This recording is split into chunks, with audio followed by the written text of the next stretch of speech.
Halo teman-teman, selamat malam. Saat ini kita akan membahas mengenai gugatan non-prestasi yang dilayangkan oleh Almas terhadap Gibran Rakabuming Raka. Tentunya kalau kita bicara soal wan prestasi, maka sebelumnya telah ada yang namanya perjanjian atau kontrak ataupun kesepakatan. Baik itu berbentuk lisan maupun berbentuk tertulis. Ketika ada perjanjian, ada kontrak ataupun ada kesepakatan, maka di dalamnya ada yang namanya hak dan kewajiban. Ada pengaturan hak dan kewajiban dari masing-masing pihak.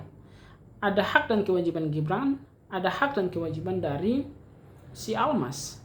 Ketika salah satu pihak tidak menjalankan kewajiban hukum sebagaimana dalam kontrak, maka pihak itu disebut sebagai pihak yang telah melakukan wan prestasi atau bahasa lainnya disebut ingkar janji.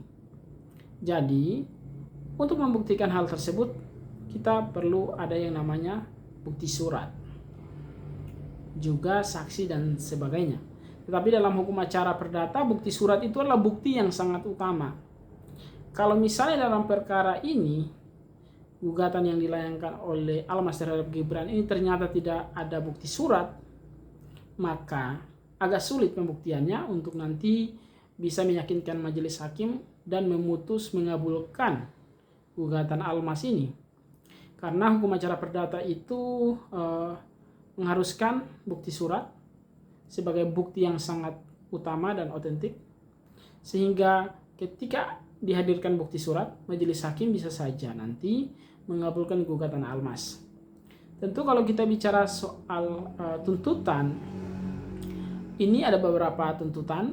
Kalau kita bicara dan kita lihat di dalam SIPP, Sistem Informasi Penelusuran Perkara Pengadilan Negeri Surakarta, ada beberapa permintaan, tuntutan ataupun petitum yang dituangkan oleh Almas di dalam gugatannya.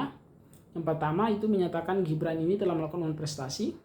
Kemudian juga meminta Gibran untuk mengganti kerugian sebesar 10 juta akibat tindakan non-prestasi tersebut.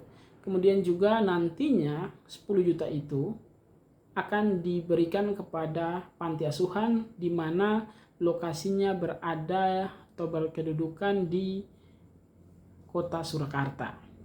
Kemudian juga dalam petitumnya yang satu itu cukup menarik juga, ini terkait dengan permintaan dia untuk mendatangkan media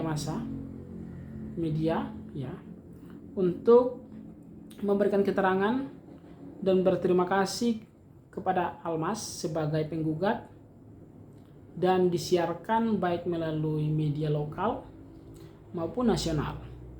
Jadi inilah permintaan-permintaan yang dituntut oleh Almas ketika nanti gugatan ini dikabulkan. Tapi sekali lagi, untuk membuktikan bahwa Gibran ini telah melakukan prestasi, maka tentu harus ada hubungan hukum. Hubungan hukum antara para pihak ini tertuang di dalam kontrak. Ada kontrak, maka di situ ada hubungan hukum.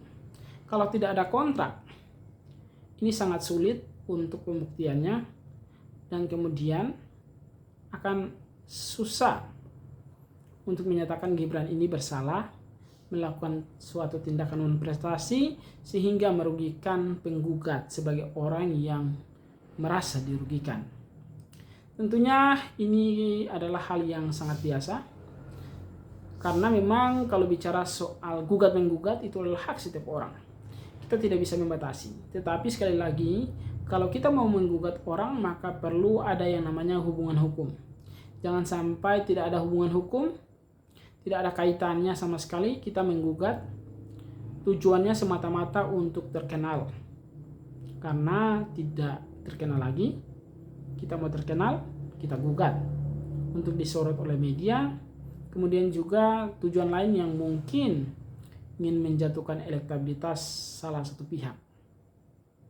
Mungkin itu saja bahasan kita kali ini. Saya rasa cukup untuk gugatan Almas. Semoga nanti dikabulkan oleh majelis hakim sehingga apa yang diinginkan Almas ini bisa terbukti, juga orang-orang yang mungkin